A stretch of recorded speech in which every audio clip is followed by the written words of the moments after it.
Hi, my name is Brianna Navarro, and today I will be telling you about the story of my differentiated instruction journey.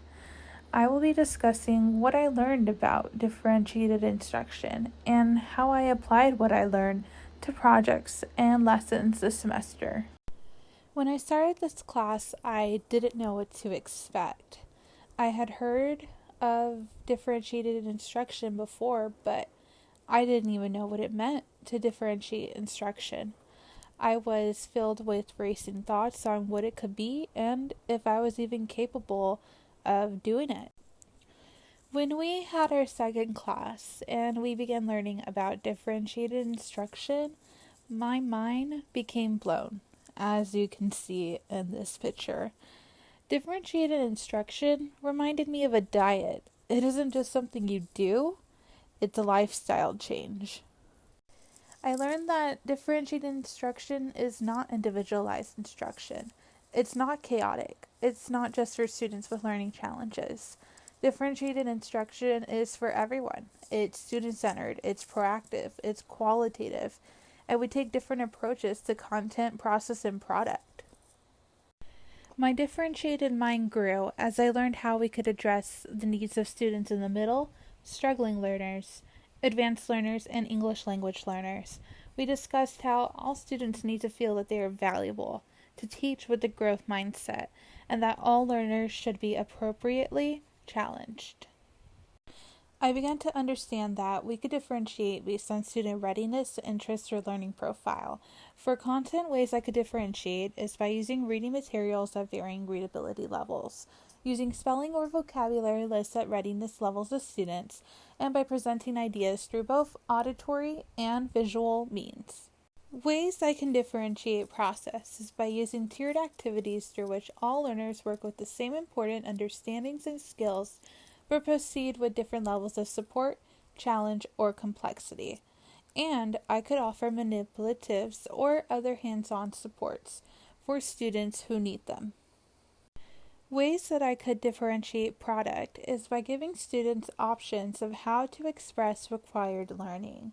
I could also use rubrics that match and extend students' varied skilled levels, and I could encourage students to create their own product assignments as long as the assignments contain the required elements. As I continue to talk about my journey, I just want to quickly mention that I learned a lot about differentiated instruction from this course, and I will continue to learn more. I will now talk about how I applied these concepts in my lessons, projects, and teaching to become an effective differentiated instruction educator. The choice board I created has become one of my favorite examples of me differentiating. While creating this activity, I had to think of the needs of all of my learners in terms of their readiness level, their interests, and creating different ways to express their learning. I wanted to make sure that my students were at least able to choose one activity they were interested in. The students had so many choices and I loved it. As I mentioned in the choice board presentation, the activities were color-coded to show differentiation in the difficulty of each task. The orange tasks required students to do lower level thinking, the green tasks were considered to be in the middle, and the blue tasks challenged all learners.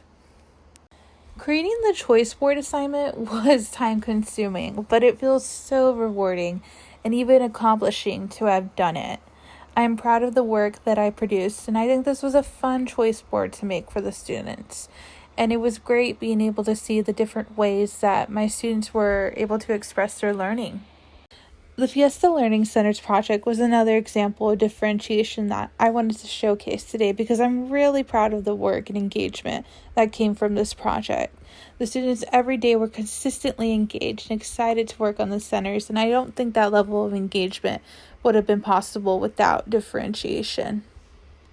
I really enjoyed making the cascarones, and I thought I would add this part to my differentiation journey because it took a lot of time to create. For each type of learner struggling in the middle, advanced, I carefully selected the types of compound words I gave the students based on their readiness level. This also was the same for the amount of eggs that I gave each group. At the Piñata Center, I was happy that the students were trying to read the instructions and also add their own artistic choices to their piñatas. I was able to meet the interests of my students by including their favorite colored tissue paper in the bags. When I talked to the students, they were able to orally tell me how they created their piñatas and give me step-by-step instructions. I also am glad that I took the time to make a survey for my students and get to know them better and how they like to learn.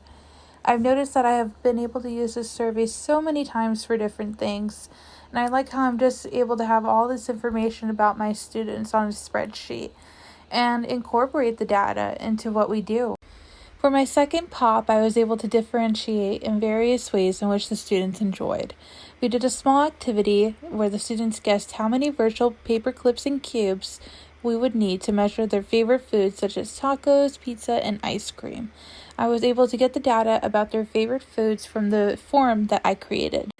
I differentiated content according to interest during the scavenger hunt, since students will be working with objects that relate to their lives.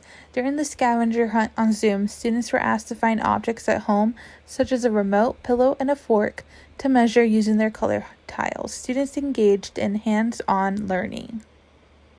For the product, students were given a choice of 3 activities to choose from to demonstrate their learning. Students were given the choice to virtually measure objects like as you see on the screen. They could go on another scavenger hunt to measure objects, or they could create a video and explain the rules accurately. I have learned a lot about differentiating instruction and how to apply it to what I do every day. Although this course may be ending, my differentiated instruction journey is not, and I will continue to incorporate ways to meet the needs of all of my learners and make sure that all of my learners feel valued.